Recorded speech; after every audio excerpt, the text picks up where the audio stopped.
Well, I'm sure you've seen that done a dozen times on YouTube. I know I have. Somebody picks a lock and it's entertaining, but you don't learn much from that. How does a key work in a pin tumbler lock? And how do you use a pick to turn the plug if you don't even have a key? I'm sure you've seen one of these before. This is a common pin tumbler key-in knob cylinder. This one happens to have a Schlage keyway. It's the same kind of cylinder you'll find in every deadbolt and keyed doorknob and keyed door lever that you're probably going to run across. I'm going to take the tailpiece off and the cap. I have to take the cap off so that I can remove the plug from the shell, and we'll see what it looks like inside. Okay, I've removed the tailpiece, and all I have to do now is turn the key a little bit, and I can use a plug follower here and push the plug right out of the shell. This is the shell, this is the plug, and you can see that the plug is drilled here for 5 pin tumblers. And if I withdraw the key a little bit and then reinsert it all the way, you can see that because this is the right key for these tumblers, the tumblers line up perfectly at the top. They form what we call a shear line, and you can see how that would turn in the shell. That's the shell, that's the plug. You put them together, you have a cylinder. Okay, I'm going to insert this instructor's cutaway lock, they call it a mega cut, into our Cyclops lock picking stand. By the way, you can get these at www.lockpickers.com, which will take you to lockpickersmall.com. And let me tilt the stand a little bit here to get a better view of what's going on. Clamp it in good and tight in the Cyclops, and okay, I've got a good view of it here.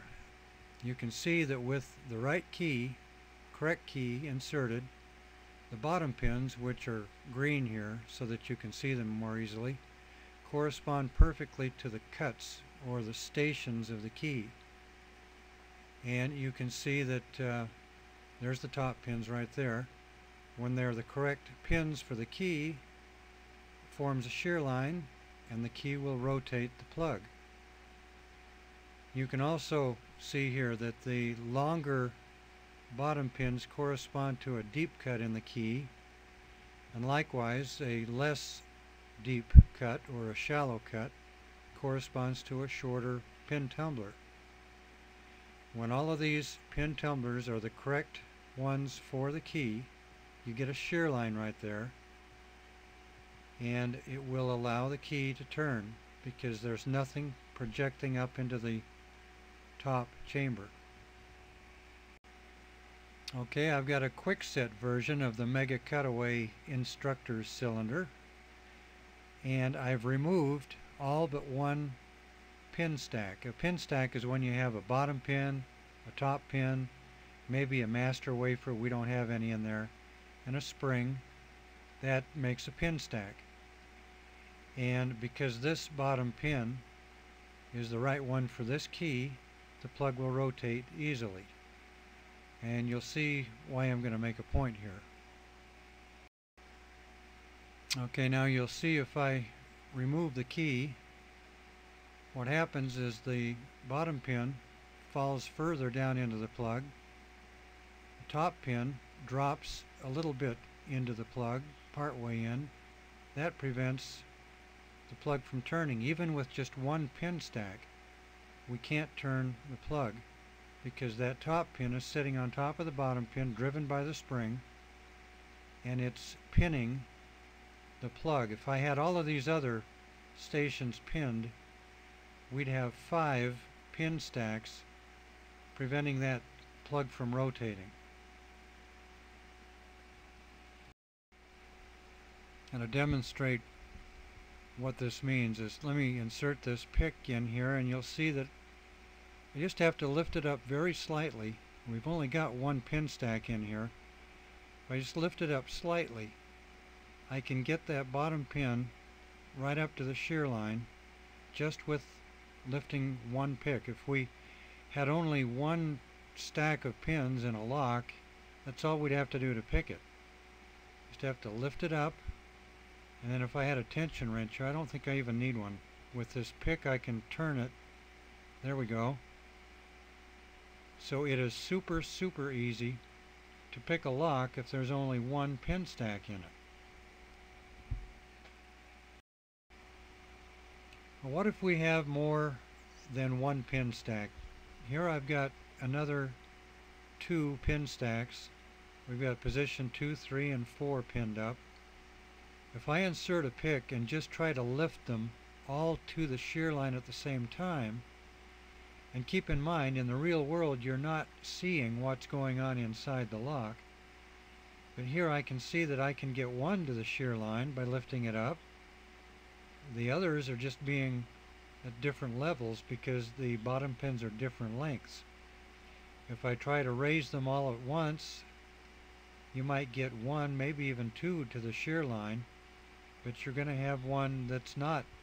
And if you get 5 pin stacks, you've got even more trouble. So by putting a pick in and just raising it up with tension on the tension wrench, you're not going to pick a lock. It's going to have to be done a different way.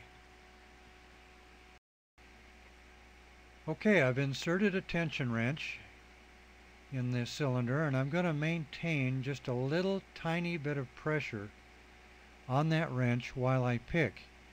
You don't want much downward pressure at all, just barely enough to know that you're putting some turning tension on the plug. Otherwise you're going to cause the top pins to freeze up and you won't be able to get any pin action with your pick. Okay, I'm going to insert my pick in here. You can see that I don't have to do very much to cause all kinds of things to go on in there. The pin stacks are being always pushed back down by the top springs when I don't have tension on the tension wrench. Look what happens when I put a little bit of tension on the tension wrench. Magically, all of a sudden, as you can see, looking at positions 3 and 4, I've already trapped the bottom pins in the plug. The top pins are trapped up in the upper chamber, which gives me a shear line, meaning those 2 positions are already picked. You can see there I've got a little shear line. I've got 2 out of 5 picked already. Of course, the reason those 2 top pins are trapped up there is that the tension wrench is actually turning that plug a tiny bit, even though 3 out of 5 of the pin stacks have not been picked. And I can feel with my pick that there's less spring pressure in those 2 positions. So even though in the real world I wouldn't be able to see what's going on in that lock, I can feel that I've got a little less spring pressure on my pick in positions 3 and 4. Now sometimes your stacks that are already picked will become unpicked as you work on the lock. You just have to keep working at it until eventually you get all 5 of the pin stacks picked. I've got 3 now out of 5 there. I can feel there that the last 3 are giving me no spring pressure at all on my pick. So I know that I've got a couple left to pick, or at least I can surmise that. And you can see here position number 5 just got relocked as I continue to pick. That's very common.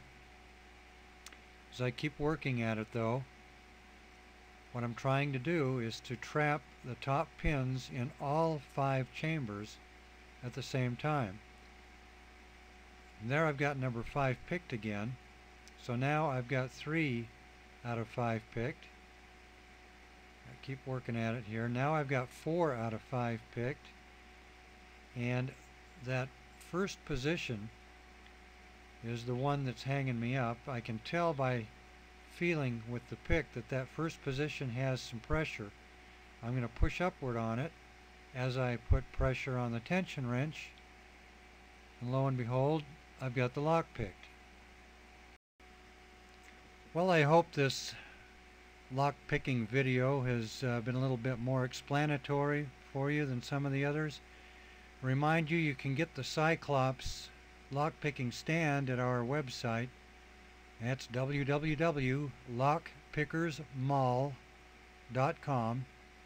You can also reach it just by lockpickers.com. And until next time, happy picking!